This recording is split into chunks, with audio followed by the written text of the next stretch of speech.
Хэрвээ чи буруугүй хэрний уучлалт гуйж бусдад хүлээн зөвшөөрөгдөх гэж араас нь гуйж буруу гэдгийг нь мэдсээр байж хүмүүс таалагдах гэж байдгаараа хичээдэг бол энэ бүхнийг насанд хүрсэн одоогийн чи хийж байгаа хэрэг биш.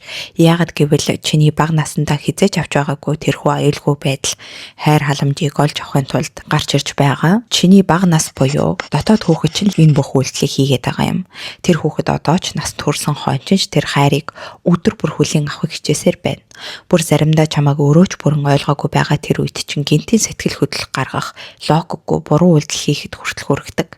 Чи үүнийг хизээч шууд хянаж чадахгүй. Бусад хүмүүс зүгээр байхад чи яагаад бусдаас илүү сэтгэл хөдлөлтэй байгаагаа, яагаад зарим зүйл чиний сэтгэлийг тийм их өвтгөөд байгааг ойлгохгүй байх нь үнэхээр хэцүү байж болно. Гэхдээ энэ бол өөрийгөө шүүмжлэх, зөхөх зүйл биш.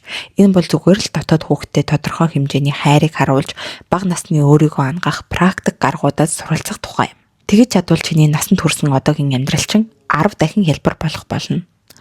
Дотоод хүүхэд гэж юу болохыг ойлгох, түүний шинж тэмдгүүдийг таних, өөрийгөө дахин хүмүүжүүлэх болон эдгийх арга барилуудад суралцсанаар чи ад жаргалтай амар амгалан амьдрал хүрч чадна. Өнөөдрийн бичлэгээр бид үүнийг бүгдийг нэг бүрчлэн задлан тайлбарлах болно. Чи бол өөрийнхөө хамгийн сайн эцэг гэх. Дотоод хүүхдэд хайрлаж хүмүүжүүлэх ажилд чи бол хамгийн шилэг нэгэн. Учир нь тэр хүүхэд бол чи өөрөө. Чамд яг юу хэрэгтэй байсныг, юу дутуу байсныг, чамтай яаж харьцах ёстойг, чиний мэдрэмж ямар байсныг чи л өөрөө хамгийн сайн мэднэ. Насанд хүрсэн чи бол өөрийнхөө дотоод хүүхдийн хувьд хамгийн сайн хувилбар байхад нь туслах тэрл хүн юм. Насанд хүрсэн хүний үүрэг хариуцлагаа биелүүлээд явах нь зөв боловч бага зэрэг цаг гаргаад өнгөрсөн рүүгээ буцаж энэ илүү хүчрэхэг өөртөө итгэлтэй насанд хүрсэн хүний хувьар хүүхэд насны өөртөөгөө уулзах чадвал бүх зүйл өөрчлөгдөж болно. Бага насны чиний хувилбар одоо ч чиний далд ухамсарт орцсоор байдаг. Бага насндаа авсан шарах, орхигдсон мөчүүд, таагүй мэдрэмжүүд чиний далд ухамсарт хадгалагдаж одоогийн бодит байдлыг чинь удирдах байдаг. Тэр далд ухамсар чинь чи өнгөрсөн рүүгээ очиж шарахыг үүсгэсэн хүмүүжлийг өөрчлөхөөс нааш ангаагдахгүй.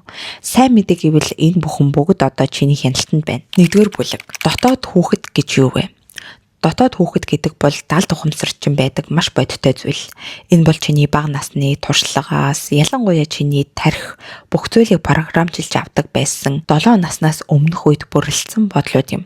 Энэ үеийн ертөнцийн тухай, өөрийнхөө тухай, амьдрал болон хүмүүсийн тухай үндсэн үннүүдийг шингээж авдаг байсан нас чинь. Энэ үед хэрэв эцэг эх чинь байнга байдаггүй, эсвэл заримдаа халуун дулаан, заримдаа хүйтэн хүндийг харцдаг байсан бол чи би хайрыг хүртэхийн тулд ямар нэгэн зүйл хийх ёстой, хүмүүсийн анхаарлыг татахын тулд хичээх ёстой гэсэн далд итгэл үнэмшилтэй болдог. Хэрвээ чамайг уйлах, эсвэл хит хэмзэг байх үед чинь ичгэвтер байдалд оруулдаг, эсвэл байнга загиндаг байсан бол чи өөртөө сэтгэл хөдлөл аюултай эмзэг байж болохгүй, сөрөг мэдрэмж төрхөн сул дорой байдал гэж далд ухамсартай хадгалсан байдаг. Хэрв эцэг эх чинь зөвхөн сурлага, амжилт, төгс байхыг шаарддаг байсан бол чиний үнцэн, чиний хэн байгаад биш, харин юу хийж, ямар амжилтанд хүрч байгаагаас чинь хамаардаг.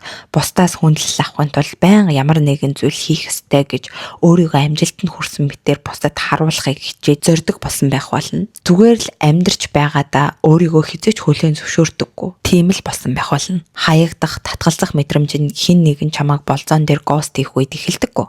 Харин энэ чиний бага насрах хөтэлдэг. Хэрв багжин хайр докторгүй байсан бол одоо насанд хүрсэн хойноч чи бусдын анхааралд хэд мэдрэмтгий болж хэн нэгэн өөртөө цаг гаргах эсвэл бага зэрэг чамд анхаарал хандуулахаа болоход л тэр намайг хайрлахаа болжгож намайг орхих нь гэж төгсдөг болно. Тэгэхээр одоо бүгдээрээ өөрийнхөө дотоод хүүхдийг ангаагаагүй 2 жишээг авч үзцгээе. Эхний кейс бол Лоло, өөрийгөө ангаагаагүй нэгэн. Тэр байн хэлсэн үг, хийсэн үйлдэл бүрийг хэтрүүлэн боддог. Өөрийгөө хизээч хангалттай сайн биш гэж боддог. Хүмүүсийн сэтгэлийг өвтгөхгүй гэж байнга санаа зовдог.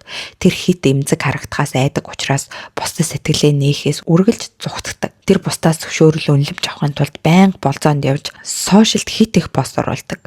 Тэр ажлын хинээтэй бөгөөд амарч чаддаггүй. Амарвал гин буруутай мэт өөртөө санагддаг.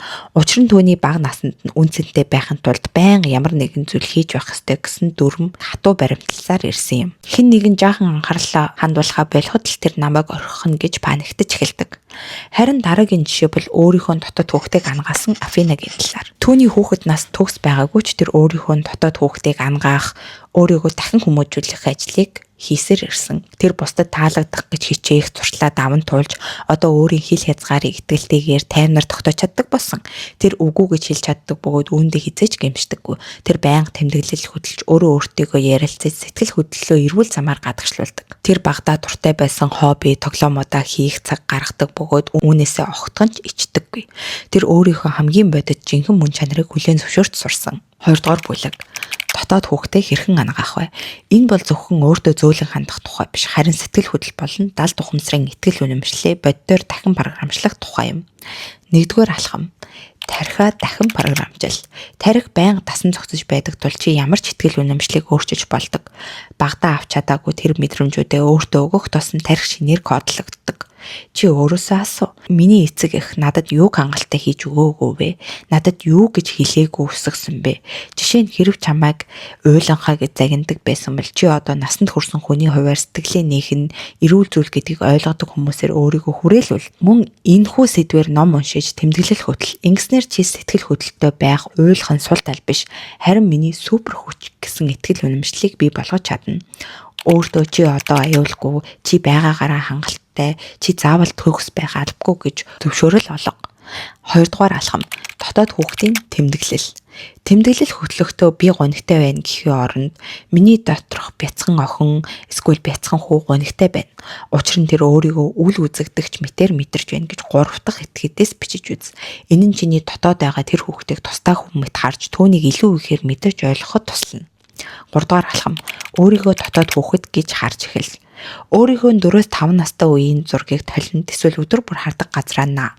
Чи тэр бяцхан хүүхдийг өдөр бүр шүүмжилж зүхэж өндөр шаардлага тавьж байгаагаа санах болно.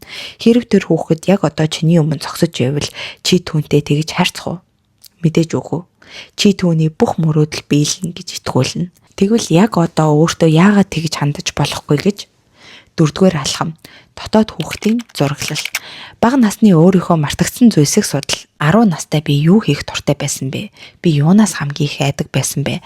Бага наснд миний хувьд юу намайг хамгийн их хайрлагдсан мэдрүүлэх байсан бэ?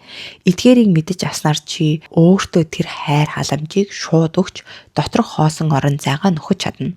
Гэрийн даалгавар. Үүнд дараах дадлуудыг хэвшүүлж болно. Тэмдэглэл хөтлөх. Өдөр бүр эсвэл 7 хоног бүр миний дотоод хүүхэд өнөөдөр ямар байна вэ? Түүний төлөө би өнөөдөр юу хийж чадах вэ гэж асуу. Хэрв түүнд амралт, хобби эсвэл халамж хэрэгтэй бол түүнд заавал цаг гарга. Урай үг. Өөртөө хэлэх эерэг давтамж үгийг дадал болго. Чиний дотоод хүүхдийн асуудал чиглэсэн үгийг байнга давтаж хэл. Жишээ нь би хайрыг хүртэхийн тулд ямар нэгэн зүйл хийж батлах албагүй. Би байгаагаараа үнцэнтэй гэж байнга давтаж хэлэх болгонд чиний тархи өөрийгөө шинээр кодлж эхлэх болно. Тоглох цаг гарга. 7 хоногт 1 цаг эсвэл сардаа 1 удаа багадаа дуртай байсан зүйлийг хийж эхэл. Дуртай хүүхэлдэйн киногоо үзэх, багадаа очдог байсан газраа очих, зураг зурах, дугуй унах, жигнэмэг хийх гэх мэт. Насанд хүрсэн хариуцлагатай хүн байхаа түр мартаад зүгээр л баяр баясгалыг мэдэрч тоглол. Загтал бичих. 7 хоног эсвэл сар бүр дотоод хүүхэдтэй загтал бич. Хэрхэн түүнийг халамжлах гэж байгаагаа, түүнийг хэрхэн ойлгож байгаагаа ч гэсэн бичиж эхэл. Тэгвэл чи ч гэсэн өөрийгөө толтон харах болно. Дотоод хүүхдээ ангаах нь маш гайхалтай зүйл. Энэ чиний сэтгцийн эрүүл мэнд болон өөрийгөө хайрлах хамгийн ихний алхам. Энэ бүхэн чиний ирээдүйн аз жаргалт хувь нэмэр оруулах зүйл гэдгийг анхаар. Чи өөрийнхөө хамгийн сайн ээж аав байж чадна.